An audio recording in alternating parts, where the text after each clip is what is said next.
જય સ્વામિનારાયણ વિદ્યાર્થી મિત્રો, શ્રી સ્વામિનારાયણ ગુરુકુળ રાજકોટ સંસ્થાન દ્વારા આયોજિત SGIS ઓનલાઈન લેક્ચરમાં આપનું સ્વાગત છે. આજનો આપણો લેક્ચર છે વિદ્યુત ચુંબકીય વિકિરણનો કણ સ્વભાવ. તો અત્યાર સુધીના લેક્ચરમાં આપણે ભણ્યા હતા વિદ્યુત ચુંબકીય વિકિરણ છે તરંગ પ્રકૃતિ ધરાવે છે, એટલે કે વિવર્તન અને વ્યતિકરણ જેવી ઘટનાઓ દર્શાવતું હોય છે. આજના લેક્ચરથી આપણે જોઈએ છીએ કે હવે વિવર્તન અને વ્યતિકરણ પ્રકૃતિ તો દર્શાવે જ છે, આ ઉપરાંત એક કણ સ્વભાવ પણ ધરાવતું હોય છે, કણ પ્રકૃતિ પણ ધરાવે છે. તો કણ પ્રકૃતિ જે ધરાવે છે એના માટે થઈને શું હોય છે, મતલબ કે એની અંદર કયા કયા એવી લાક્ષણિકતાઓ છે કે જેનાથી આપણે એની કણ પ્રકૃતિ સમજાવી શકીએ છીએ. તો પહેલું છે કે ગરમ પદાર્થો એટલે કે કાળા પદાર્થોમાંથી ઉત્સર્જિત થતા વિકિરણનો સ્વભાવ, જેને ઇંગ્લિશમાં કહેવાય છે બ્લેક બોડી. બરાબર.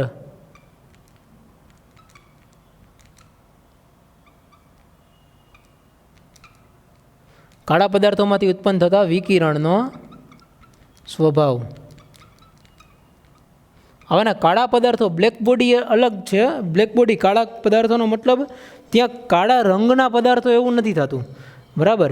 એનો મતલબ એવો થાય છે ત્યાં કાળા પદાર્થો એટલે કે જે ખૂબ જ ગરમ કરેલા પદાર્થો છે, ખૂબ જ ગરમ કરેલું છે એના માટે થઈને, એટલે ગરમ પદાર્થોની વાત થાય છે. ત્યાં કાળા પદાર્થો એટલે કાળા રંગના પદાર્થો એવી વાત થતી નથી. ઓકે, આ પહેલું છે કે જેના દ્વારા આપણે સમજાવી શકીએ. બીજું છે ધાતુની સપાટી ઉપર જ્યારે વિકિરણ અથડાય ત્યારે એક ઇલેક્ટ્રોન ઉત્સર્જિત થાય છે, જેને કહેવાય છે ફોટો ઇલેક્ટ્રિક અસર.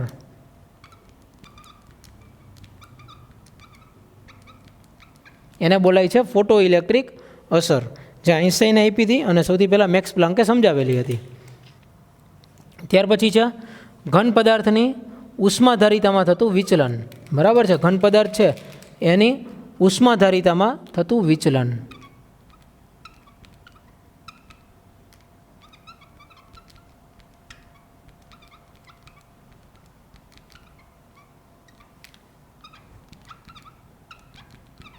ઘન પદાર્થની ઉષ્માધારિતામાં થતું વિચલન. અને ચોથી છે હાઇડ્રોજન પરમાણુનો રેખા વર્ણપટ. હાઇડ્રોજનના સંદર્ભમાં, એટલે અહીંયા તો સીધું જ લખી શકીએ કે પરમાણુઓના રેખા વર્ણપટ. પરમાણુઓ છે તો પરમાણુઓના રેખા વર્ણપટ. આ ચાર વસ્તુઓ, ચાર લાક્ષણિકતાઓ છે કે જેના દ્વારા આપણે કોઈ પણ તરંગની એટલે વિદ્યુત ચુંબકીય વિકિરણની આપણે કણ પ્રકૃતિ સાબિત કરી શકીએ, કણ પ્રકૃતિ સમજાવી શકીએ. બરાબર. તો આની અંદર શું છે, હવે સૌથી પહેલાં તો વિકિરણની સાદી સમજૂતી, જે કાળા પદાર્થોનું વિકિરણ છે આના માટે તો મેક્સ પ્લાન્કે 1900ની સાલમાં આપી હતી. મેક્સ પ્લાન્ક નામના વૈજ્ઞાનિકે 1900ની સાલમાં કાળા પદાર્થોનો ઉત્પન્ન થતો વિકિરણનો સ્વભાવ એ એણે સમજાવેલો હતો. એને મતલબ આપણે સમજીએ જો પ્રેક્ટિકલી તો એવી રીતે હોય છે કે જેમ જેમ એક ચોક્કસ પદાર્થને આપણે ગરમ કરતા જાય છીએ એમ એ ધીમે ધીમે તાપમાન વધતું જાય એમ એનો રંગ બદલતો જાય છે. આ આપણે જોયેલું છે. બરાબર છે. જેમ કે ઊંચું તાપમાન હોય તો વિકિરણનો ભાગ છે એ મોટા ભાગે વર્ણપટના દ્રશ્ય ભાગમાં આવી જાય. તાપમાન વધારે જતું હોય તો દ્રશ્ય પ્રકાશમાં આવી જતું હોય, અને જેમ જેમ તાપમાન વધે છે એમ એમ એની તરંગ લંબાઈ છે એ ટૂંકી થતી જાય છે અને એ વધારે પ્રમાણમાં આવતી જાય છે, એટલે કે વાદળી રંગ તરફ જતું જાય. ઉદાહરણ લઈ તો લોખંડનો સળિયો છે એને ગરમ કર્યા,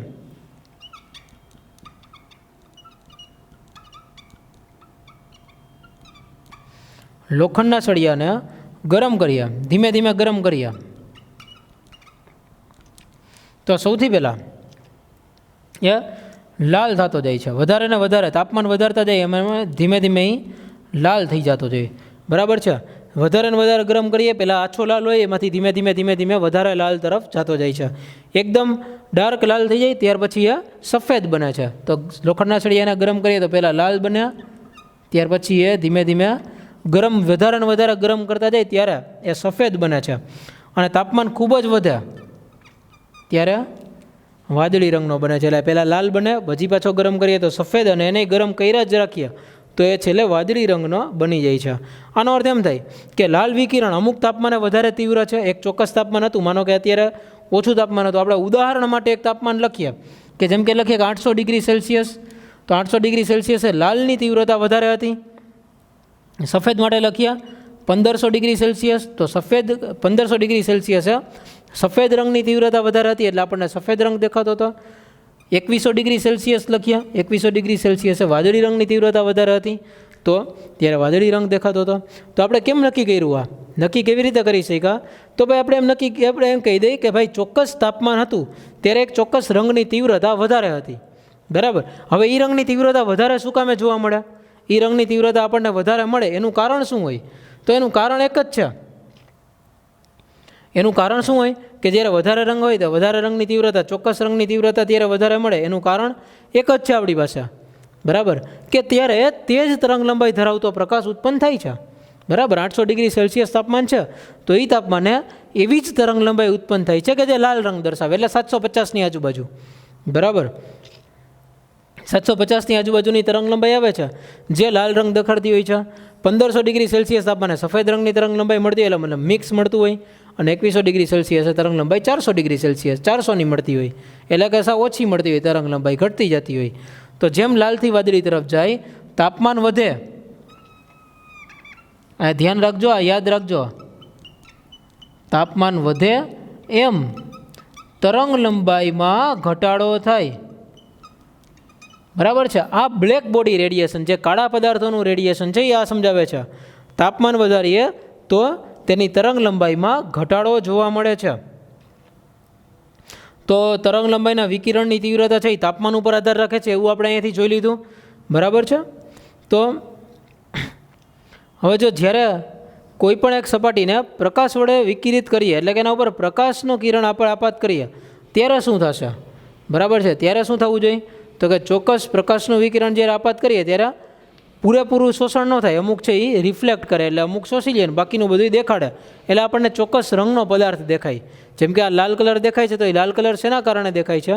તો કે પ્રકાશનું કિરણ એના ઉપર આપાત થાય છે, ત્યાર પછી લાલ રંગની તરંગ લંબાઈ એમાંથી ઉત્સર્જિત થાય છે, જે આપણી આંખોમાં પહોંચે છે અને આપણને એ લાલ રંગ છે એવું આઈડેન્ટિફાઈ થઈ શકતું હોય છે. તો આવી રીતે આપણે દરેક કલરને પણ જોઈ શકતા હોય છે. તો એ કાળા પદાર્થનું જે છે, કાળા પદાર્થનું જે વિકિરણ એ એવી રીતે સમજી શકાય છે. તો કાળો પદાર્થ બીજું એક છે, એ સમજવા માટે કાળો પદાર્થને સમજવો હોય તો એના માટે થઈને બીજી એક વસ્તુ આ રીતે સમજાવવાની હોય છે, આ રીતે સમજવાની હોય છે, જે તમે બ્લેક બોડી રેડિયેશન ફિઝિક્સની અંદર સારી રીતે ભણશો, બરાબર. આની અંદર આખું એક રેડિયેશન, આખું એક પાત્ર છે, રાઉન્ડ પાત્ર છે, બરાબર, ગોળાકાર છે. એની અંદર આપણે પ્રકાશનું કિરણ અહીંથી આપાત કરીએ છીએ, તો આ જગ્યાએ ભટકાય છે. હવે એ ભટકાઈને આ બાજુ જશે, તેથી આ બાજુ જશે, તેથી આ બાજુ, આવી રીતે એ રિફ્લેક્ટ થયા કરશે, પણ ક્યારેય પણ એમાંથી પાછું બહાર નીકળી શકશે નહીં. આવી રીતે જો એ ફર્યા કરે અંદર અંદર, પણ ક્યારેય પણ બહાર ન નીકળી શકે. તો આના ઉપરથી આપણે શું સાબિત કરી શકીએ? તો આપણને કોઈ પણ વસ્તુ દેખાય ક્યારે? કે જ્યારે એની અંદરથી પ્રકાશનું કિરણ બહાર આવે, એની અંદરથી ભટકાઈને પ્રકાશનું કિરણ આપણી આંખમાં આવે, તો આપણને એ વસ્તુ દેખાય. આની અંદરથી આપણને એ દેખાશે જ નહીં, કારણ કે પ્રકાશનું કિરણ અંદર એવી જગ્યાએ, એક જ નાની જગ્યાએથી ગયું છે, જે અંદર ગયું છે, ફક્ત બહાર નહીં આવી શકે, તો એ અંદરના અંદર રહેશે. તો આવાને આપણે કાળો પદાર્થ કીધો હોય છે, બરાબર. તો આને આ જ ટોપિકને તમે એકવાર ટેક્સ્ટબુકમાં જોશો એટલે તમને વધારે ક્લિયર થઈ જશે, પણ આપણે ટેક્સ્ટબુકની અંદર જે ટોપિક આપ્યો છે એ રીતે જોવાનો હોતો નથી. એટલી અંદર બહુ વધારે અઘરા શબ્દોની અંદર લખેલું છે, એ બધા શબ્દોને આપણે અત્યારે જોવાની જરૂર નથી, બરાબર. ઓકે, નેક્સ્ટ છે તાપમાન જેમ વધારીએ છીએ, બરાબર, આપણે તાપમાન અને તીવ્રતાનો આલેખ દોરીએ, તરંગ લંબાઈ વિરુદ્ધ તીવ્રતાનો આલેખ. આ બાજુ આપણે તરંગ લંબાઈ રાખીએ,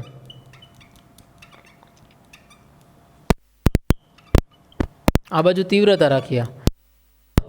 જેમ તરંગ લંબાઈ વધારે હોય, જેમ તરંગ લંબાઈ ઓછી એમ તીવ્રતા ઓછી જ હોય, પણ જેમ જેમ તરંગ લંબાઈ વધારે હોય, આપણે અહીંયા વધારેથી ઓછી તરફ જાય છે ને, વધારે તરંગ લંબાઈ છે ત્યાંથી ઓછા તરફ જાય છે, વધારે તરંગ લંબાઈથી ઓછા તરફ જાય ત્યારે એક સમય એવો આવે કે જ્યારે તરંગ લંબાઈ મેક્સિમમ થાય, તીવ્રતા મહત્તમ થાય. અહીંયા મહત્તમ તીવ્રતા આવી, ત્યાર પછી ધીમે ધીમે તીવ્રતા ઘટે છે. આના માટે આપણે એમ કહી શકાય કે એક તરંગ લંબાઈ ઘટાડવા જતાં એક ચોક્કસ તરંગ લંબાઈથી શરૂ કરીએ ને તરંગ લંબાઈ ઘટાડીએ તો એક ચોક્કસ તરંગ લંબાઈ ઉપર એની તીવ્રતા મહત્તમ થાય, ત્યાર પછી તીવ્રતામાં ઘટાડો જોવા મળે છે.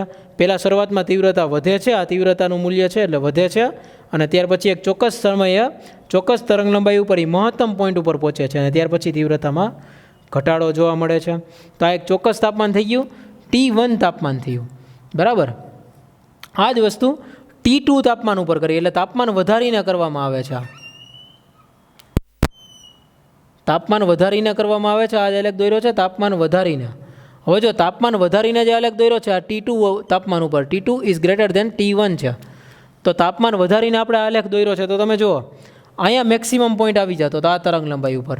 આમાં T2માં તરંગ લંબાઈ છે હજી એના કરતાં ઓછી થઈ ગઈ છે. તો જો ઊંચું તાપમાન હોય, તાપમાન વધારી દે, ઊંચું તાપમાન હોય તો એની અંદર તરંગ લંબાઈનું મૂલ્ય થોડુંક ડાબી બાજુ ખસે છે, એટલે કે થોડુંક ઓછું જોવા મળે છે. જે T1 હોય એના કરતાં T2માં, એટલે કે જે વધારે તાપમાન હોય એની અંદર તરંગ લંબાઈનું મૂલ્ય થોડુંક નીચું વયું જાય છે અને તીવ્રતા છે એ એકદમ વધી જાય છે. બરાબર, જે આપણે અહીંયાથી જોયું છે તરંગ લંબાઈનું મૂલ્ય ઓછું છે પણ લાલ રંગની તીવ્રતા એકદમ વધારે છે. આ એક ચોક્કસ તાપમાનની વાત છે. બરાબર, ચોક્કસ તાપમાન ઉપર આપણને આવો રંગ દેખાય છે. તો આ આલેખ આપણે લાલ રંગ જેને ઓળખી શકીએ. પછી એ સિવાયનો પણ હોય, લાલ છે એની અંદર પણ ઘણા બધા વેરિએશન, આછો લાલ હોય, ઘાટો લાલ હોય, આવા હોય. એની તરંગ લંબાઈ આ બધી જગ્યાએ આવતી હોય જેને આપણે અત્યારે ધ્યાનમાં લીધી નથી હોતી. બરાબર, તો તરંગ સિદ્ધાંતથી તો આપણે સમજાવી નથી શકતા, પણ કણ પ્રકૃતિ દ્વારા આ બધી વસ્તુ આપણે સમજાવી શકીએ છીએ. કારણ કે આપણને ખબર પડી ગઈ કે ભાઈ કણ પ્રકૃતિ છે એ આવી રીતે કલર બદલાવે છે ને પોતે એમાંથી આવી રીતે ખસતો હોય છે. બરાબર છે, હવે એ ખસે છે તો એની સામે ઘટવાનું શરૂ કરે છે, વધવાનું શરૂ કરે છે. આ આલેખને ડિસ્ક્રાઇબ કરવાનો છે આપણે, બીજું કંઈ કરવાનું નથી. ઓકે, આ માન્યતાના આધારે સંતોષકારક સંબંધ એ પ્રાપ્ત કર્યો કે વિકિરણનું અવશોષણ અને ઉત્સર્જન આંદોલક કે જે કાળા પદાર્થની દિવાલમાં પરમાણુઓ છે તેમાંથી ઉત્પન્ન થાય છે. તેમના આંદોલનની તીવ્રતા વિદ્યુત ચુંબકીય વિકિરણના આંદોલક સાથેની આંતરક્રિયાથી બદલાય છે. તો મેક્સ પ્લાન્કે જે આપ્યું હતું, મેક્સ પ્લાન્કે આપ્યું હતું એના મુજબ વાત કરીએ આગળ હવે કે ભાઈ પ્લાન્કે શું ધારણા કરેલી છે અને શું આપેલું છે. તો અવશોષણ અને ઉત્સર્જન આ શું છે? તો ભાઈ કોઈ પણ એક પદાર્થ હોય એની ઉપર પહેલાં પ્રકાશનું શોષણ થાય, એટલે એ શોષાઈ જાય, ત્યાર પછી પ્રકાશ છે એ ઉત્સર્જિત થાય, ત્યાંથી બહાર નીકળીને જાય. એની ઓરિજિનલ જે કન્સેપ્ટ છે આપણે હજી આગળના ટોપિકમાં ભણશું, આગળ હજી ભણશું કે એ ઓરિજિનલી એનો કલર આપણને કેવી રીતે આવે છે. પણ પ્લાન્કે સૌથી ઓછું પ્રમાણ કે જે શોષાતું હોય ઉર્જાનું, એવું સૌથી ઓછું પ્રમાણ, મહત્ત્વની જે વાત છે એની જ વાત કરીએ છીએ, ડિટેલમાં નથી જતા.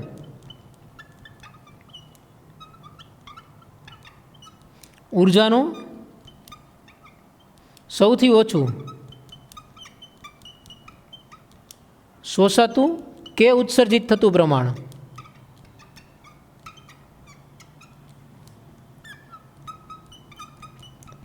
જે હોય સૌથી ઓછું કે સૌથી ઓછું હોય, શોષાતું હોય કે ઉત્સર્જિત થતું એ જે પ્રમાણ છે એને મેક્સ પ્લાન્કે કીધું નામ ક્વોન્ટમ. એટલે આને મેક્સ પ્લાન્કનો પ્લાન્કની ક્વોન્ટમ થિયરી કહેવાય છે. બરાબર, પ્લાન્કનો ક્વોન્ટમ થિયરી આવી રીતે એને ઓળખાય છે. તો એની એક ક્વોન્ટમની ઉર્જા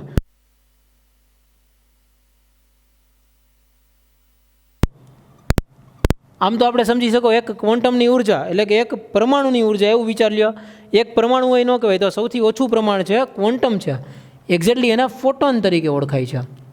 બરાબર, એને ઓળખીએ છીએ આપણે ફોટોન તરીકે. એક ક્વોન્ટમની ઉર્જા અથવા તો એક ફોટોનની ઉર્જા જે છે એ ઉર્જા માટે ન્યુ આ રીતે એણે મેક્સ પ્લાન્કે સૂત્ર આપ્યું છે. એચ એટલે પ્લાન્કનો અચળાંક છે, એચ બરાબર પ્લાન્ક અચળાંક.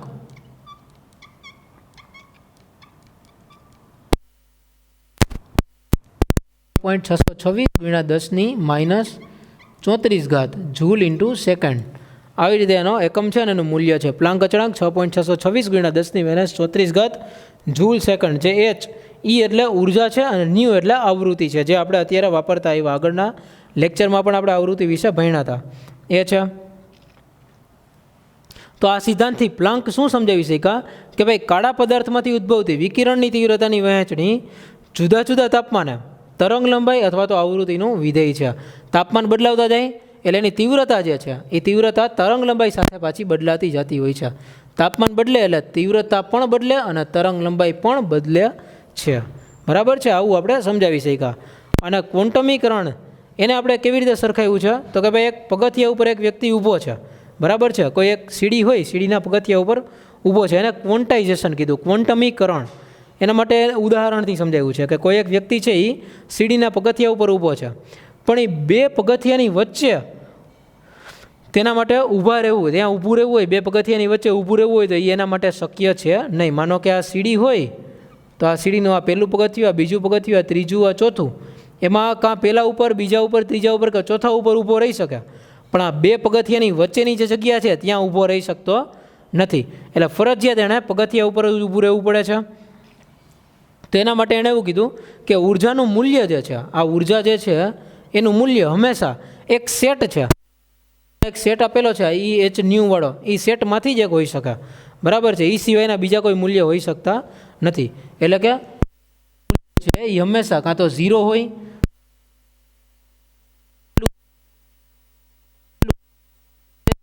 હોય, આવા જ મૂલ્ય એના હોઈ શકે છે જે પૂર્ણાંક સંખ્યા છે.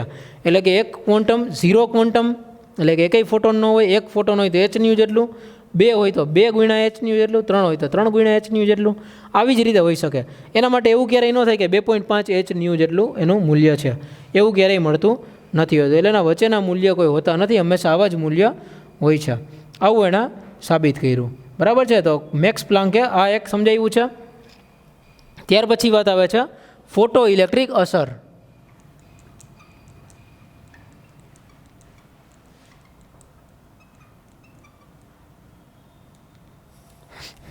ફોટો ઇલેક્ટ્રિક અસર શું દર્શાવે છે, એના દ્વારા આપણે શું સમજી શકીએ? તો ફોટો ઇલેક્ટ્રિક અસર એક્ઝેક્ટલી એ જ છે કે જ્યારે કોઈ પણ એક પદાર્થ ઉપર, કોઈ પણ એક તત્વ ઉપર, બરાબર છે, જે તત્વ છે એ આપણું ખૂબ જ સારું તત્વ, મતલબ આપણે એમ માની લઈએ કે જે તત્વ છે આપણું, એ તત્વ S વિભાગનું તત્વ છે. એ તત્વ ઉપર જ્યારે પ્રકાશનું કિરણ આપાત કરવામાં આવે છે, ધાતુ ઉપર, કોઈ ધાતુ ઉપર પ્રકાશનું કિરણ આપાત કરવામાં આવે છે, ત્યારે પ્રકાશના કિરણની અંદર એટલી ઉર્જા હોય છે કે જે ધક્કો મારી અને ઇલેક્ટ્રોનને ત્યાંથી બહાર કાઢે છે. બરાબર. તો જો આપણે એના માટે એક આકૃતિ છે, એ આકૃતિ જોઈ.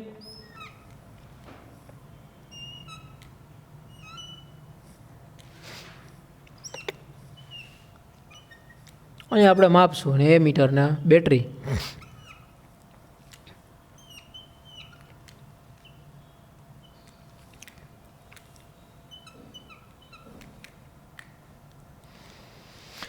હજુ આની અંદર આ જે ધાતુ છે, આ ધાતુ છે, બરાબર. ધાતુની સપાટી ઉપર પ્રકાશનું કિરણ આપાત કરીએ છીએ. ધાતુની સપાટી ઉપર જ્યારે પ્રકાશનું કિરણ આપાત થાય છે ત્યારે ધાતુની સપાટી ઉપરથી પ્રકાશનું કિરણ આપાત કરીએ છીએ ત્યારે ધાતુની સપાટી ઉપરથી ઇલેક્ટ્રોન છૂટા પડે છે. આ ઇલેક્ટ્રોન છૂટો પડે છે. તો ધાતુની સપાટી ઉપર જ્યારે પ્રકાશનું કિરણ આપાત કર્યું ત્યારે એમાંથી ઇલેક્ટ્રોન નીકળી જાય છે. એનો મતલબ એવો થાય કે પ્રકાશના કિરણની અંદર કંઈક એવું હશે કે જે ઇલેક્ટ્રોનને ધક્કો મારી શકે છે અથવા ઇલેક્ટ્રોનનું સ્થાન લઈ શકે છે, ઇલેક્ટ્રોનને પોતાની જગ્યાએથી ધક્કો મારી શકે છે. હવે આપણને ખબર છે કે ઇલેક્ટ્રોન છે એ કણ પ્રકૃતિ ધરાવે છે, તો આપણો પ્રકાશનું કિરણ છે એ પણ કણ પ્રકૃતિ ધરાવતો હોવો જોઈએ, કારણ કે એ પણ ઇલેક્ટ્રોનને ત્યાંથી કાઢી શકે છે. તો આપણું પ્રકાશનું કિરણ છે એ પણ એમાં કણ પ્રકૃતિ ધરાવતું હશે. તો આ એના માટેનો પ્રેક્ટિકલ છે કે શૂન્યાવકાશ ચેમ્બર છે, અહીંયા એક ધાતુ રાખેલી છે, જેમ કે પોટેશિયમ, રૂબિડિયમ એવી કોઈ એક ધાતુ રાખેલી છે, જેના ઉપર પ્રકાશનું કિરણ આપાત કર્યું, એમાંથી ઇલેક્ટ્રોન છૂટો પડ્યો છે. બરાબર. અને સામે છે એ આપણે ઝીલી લઈએ, ઇલેક્ટ્રોનને જોઈએ છીએ કે આ ઇલેક્ટ્રોનનું ઓબ્ઝર્વેશન કરીએ છીએ. તો આ વસ્તુ થઈ, ઇલેક્ટ્રોન ઉત્સર્જિત થયો છે. તો ધાતુની સપાટી ઉપરથી ઇલેક્ટ્રોનને ઉત્સર્જિત કરવો, આના માટે કહેવાય છે ફોટો ઇલેક્ટ્રિક અસર. ફોટો નામ એટલા માટે પાડ્યું કે ફોટોન છે એટલા માટે. અને જો બીજી વાત છે કે અહીંયા આપણે પોઝિટિવ નેગેટિવ જે હતો આ બેટરીનો, એ પૂરો કેવી રીતે થાય, આખી સર્કિટ કેમ પૂરી થઈ? તો સર્કિટ આવા જ ટાઈમે પૂરી થાય કે જ્યારે આપણે પ્રકાશનું કિરણ એના ઉપર આપાત કરીએ, આ પ્રકાશનું કિરણ ઇલેક્ટ્રોન આ બાજુ જતા હોય ને આવી રીતે આખી સર્કિટ કમ્પ્લીટ થઈ જાય. બરાબર. તો ઇલેક્ટ્રોન એ રીતે જાય છે, તો પ્રકાશનું કિરણ આપાત કરવું, તો ફોટો ઉપરથી નામ આવ્યું છે. ફોટો એટલે પ્રકાશનું કિરણ, એટલે ફોટોન. ઇલેક્ટ્રિક એટલે ફોટોન દ્વારા ઇલેક્ટ્રિક પ્રવાહ બનાવવો, એટલે કે વિદ્યુત પ્રવાહ બનાવવો ફોટોનનો ઉપયોગ કરીને. એટલા માટે આનું નામ છે ફોટો ઇલેક્ટ્રિક અસર. કોણે કામ કર્યું આના ઉપર? 1887માં H. હર્ટ્ઝ. બરાબર છે. એણે આ ધાતુઓ જેમ કે પોટેશિયમ, રૂબિડિયમ, સીઝિયમ જેવી ધાતુઓ છે ત્યાં અહીંયા પોટેશિયમ પણ ચાલે, રૂબિડિયમ પણ ચાલે કે સીઝિયમ જેવી ધાતુઓ છે એના ઉપર પ્રકાશનું કિરણ આપાત કર્યું અને એમાંથી ફોટો ઇલેક્ટ્રિક અસર એણે ઓબ્ઝર્વ કરી. બરાબર છે. એમાંથી પરિણામો શું મળ્યા? તો કે ધાતુની સપાટી ઉપર પ્રકાશનો પુંજ એટલે કે પ્રકાશનું કિરણ જેવું ધાતુની સપાટી ઉપર અથડાય છે. તો જોજો આના પરિણામો બહુ મહત્ત્વના છે. બરાબર છે. કે જ્યારે પ્રકાશનું કિરણ, પહેલાં તો ફોટો ઇલેક્ટ્રિક અસર શું છે એ તમારા માઇન્ડમાં ક્લિયર હોવું જોઈએ. ધાતુની સપાટી ઉપર, ધારો કે આ ધાતુની સપાટી છે, ધાતુની સપાટી ઉપર પ્રકાશનું કિરણ આપાત થાય એ ટાઈમે સપાટી ઉપરથી ઇલેક્ટ્રોન છે એ નીકળી જાય છે. પ્રકાશનું કિરણ આપાત થયું સપાટી ઉપરના ધાતુની અંદર જે ઇલેક્ટ્રોન હતા એ ઇલેક્ટ્રોન ત્યાંથી નીકળી જાય છે. એટલે કે પ્રકાશના કિરણ ઇલેક્ટ્રોનને ધક્કો મારે છે, આવું યાદ રાખો. બરાબર, પ્રકાશના કિરણ ઇલેક્ટ્રોનને ધક્કો મારતા હોય છે. ધાતુની સપાટી ઉપર પ્રકાશનું કિરણ જેવું ભટકાય છે, જેવું અથડાય છે, એમાંથી તરત જ ઇલેક્ટ્રોનનું ઉત્સર્જન થાય છે. આનો અર્થ એમ કે પ્રકાશના પુંજનું અથડાવવું, પ્રકાશના કિરણ અથડાવવું અને સાથે સાથે ઇલેક્ટ્રોનનું દૂર થવું, એમાં વચ્ચે કોઈ સમય લાગતો નથી. ઇલેક્ટ્રોન દૂર થવામાં સમય ન લાગે. ઇલેક્ટ્રોન દૂર થવા માટે જરાય સમય ન લાગે. જેવું પ્રકાશનું કિરણ આવે એ સાથે જ ઇલેક્ટ્રોન ત્યાંથી દૂર થઈ જાય છે. એટલાના માટે કોઈ સમયગાળો રહેતો નથી. પહેલું એનું પરિણામ મળ્યું. બીજું પરિણામ જોઈ તો ઉત્સર્જિત થતા ઇલેક્ટ્રોનની સંખ્યા એ પ્રકાશની તીવ્રતાના સમપ્રમાણમાં હોય છે. ઇલેક્ટ્રોનની સંખ્યા એ કોના સમપ્રમાણમાં છે? તો કે પ્રકાશની તીવ્રતાના. એટલે કેટલો તીવ્ર પ્રકાશ છે એના સમપ્રમાણમાં ઇલેક્ટ્રોનની સંખ્યા મળે છે. અને નેક્સ્ટ ત્રીજું છે કે ભાઈ ત્રીજું જે એની અંદરથી પરિણામ મળ્યું છે એ છે કે એના માટે કોઈ પણ ધાતુમાંથી ઇલેક્ટ્રોનને દૂર કરવા માટે મિનિમમ ઉર્જાની જરૂર પડે છે. ઓછામાં ઓછી ઉર્જા જરૂરી છે. ઓછામાં ઓછી ઉર્જા જરૂરી છે અને તેને દેહલી ઉર્જા કહેવાય છે.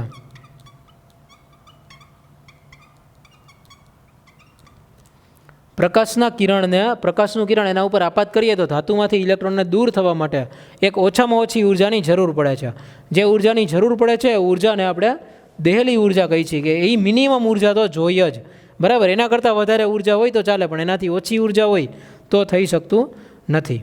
બરાબર, એને દેહલી ઉર્જા કહેવાય છે. દેહલી ઉર્જા અથવા થ્રેશોલ્ડ એનર્જી, થ્રેશોલ્ડ આવૃત્તિ, એની એક દેહલી ઉર્જા અથવા તો એના દેહલી આવૃત્તિ પણ કહેવાય કે મિનિમમ આવૃત્તિની જરૂર છે.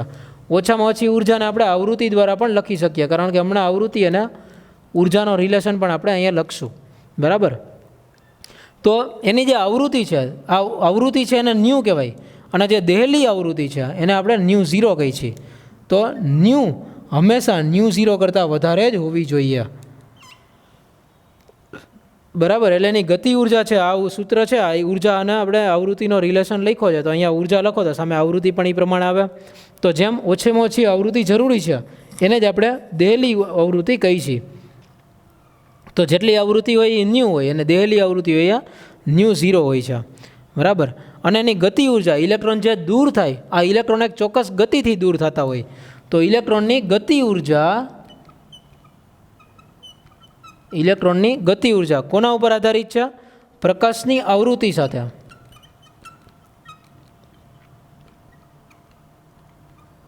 પ્રકાશની આવૃત્તિના સમપ્રમાણમાં હોય. ઇલેક્ટ્રોનની ગતિ ઉર્જા છે એ પ્રકાશની આવૃત્તિ જે છે એ આવૃત્તિના સમપ્રમાણમાં હોય છે.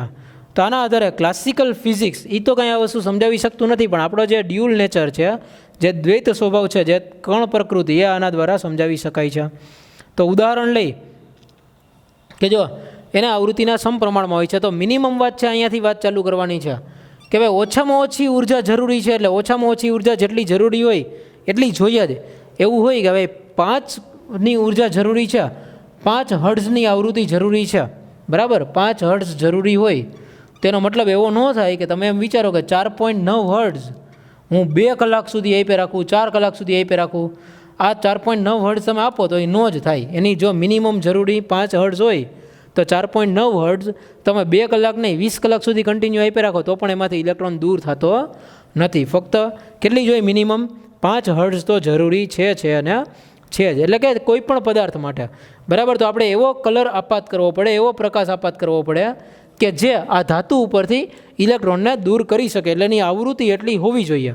બરાબર, એની દેહલી આવૃત્તિ કરતાં વધારે આવૃત્તિ હોવી જોઈએ, એવું આપણે પ્રકાશ શોધવો પડે અને પછી આપણે આપાત કરી શકીએ. તો એનું ઉદાહરણ પણ એમાં લખેલું છે. આઈન્સ્ટાઈને આ વિદ્યુત ચુંબકીય ઉપરથી એને 1905માં 1887માં આ પ્રેક્ટિકલ કર્યો અને 1905માં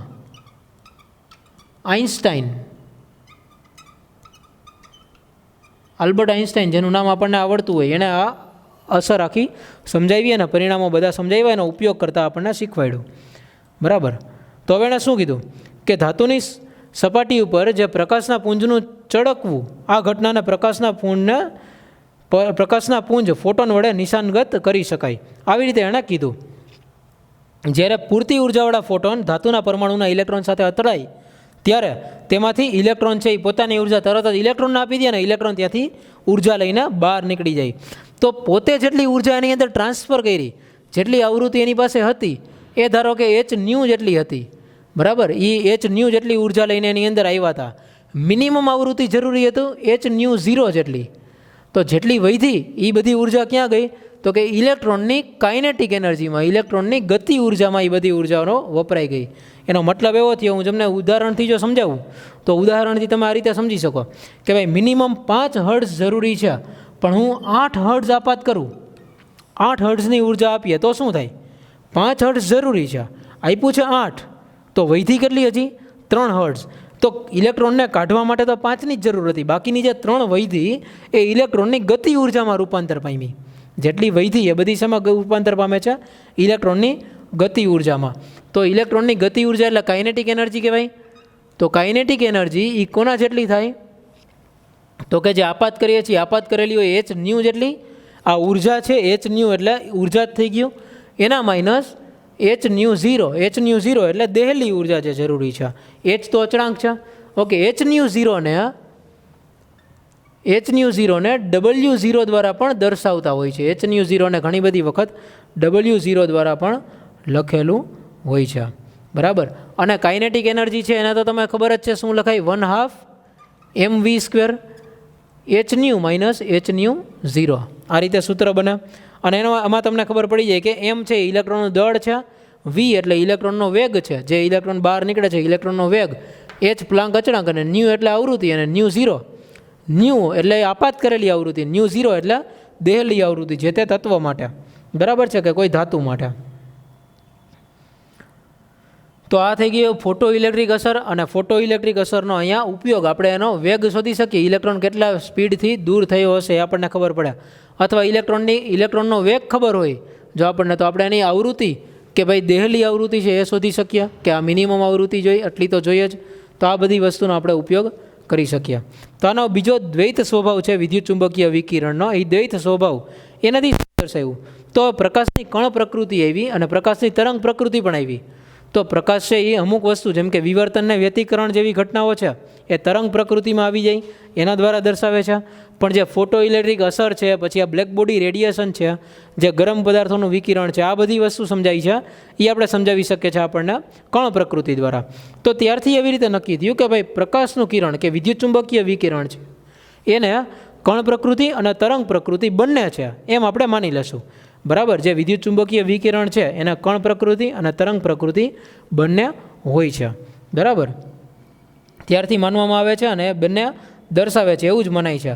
અને આવી જ રીતે કોઈ પણ કણ છે, અત્યારે તરંગ હતું, તરંગ છે એ તરંગ પ્રકૃતિ અને કણ પ્રકૃતિ બંને ધરાવે છે. અને આ જ રીતે કોઈ પણ કણ છે એ પણ તરંગ પ્રકૃતિ અને કણ પ્રકૃતિ બંને ધરાવતો હોય છે.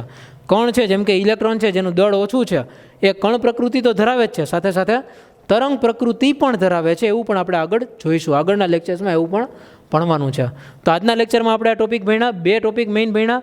એક તો બ્લેક બોડી રેડિયેશન ભણ્યા, કાળા પદાર્થો કે ગરમ પદાર્થોમાંથી ઉત્પન્ન થતા વિકિરણનો સ્વભાવ, અને બીજું છે ફોટો ઇલેક્ટ્રિક અસર. ફોટો ઇલેક્ટ્રિક અસરના દાખલાઓ જ્યારે પૂછાતા હોય છે ત્યારે એની અંદર આ સૂત્ર મહત્ત્વનું હોય છે, અને બાકી એક ઉર્જા શોધવા માટે એક આ સૂત્ર મહત્ત્વનું છે, જે પ્લાન્કનું સમીકરણ કહેવાય છે, E = h ન્યૂ. અને ન્યૂ એટલે તમને ખબર છે c/λ થાય, એટલે અહીંયા E = hc/λ આવું સૂત્ર પણ બની જાય છે, બરાબર. E = hc/λ આવું સૂત્ર પણ આપણે લખતા હોઈએ છીએ. ઓકે, તો આપણું આજનો લેક્ચર આપણે અહીંયા સુધી રાખીએ. નેક્સ્ટ લેક્ચરમાં હજી ટેક્સ્ટબુકની અંદર આપેલા અમુક કોયડાઓ છે જે આ સૂત્રનો ઉપયોગ કરીને છે, એની આપણે ગણતરી કરશું અને પછી આપણે આગળના ટોપિક વિશે ભણશું. Thank you. જય સ્વામિનારાયણ.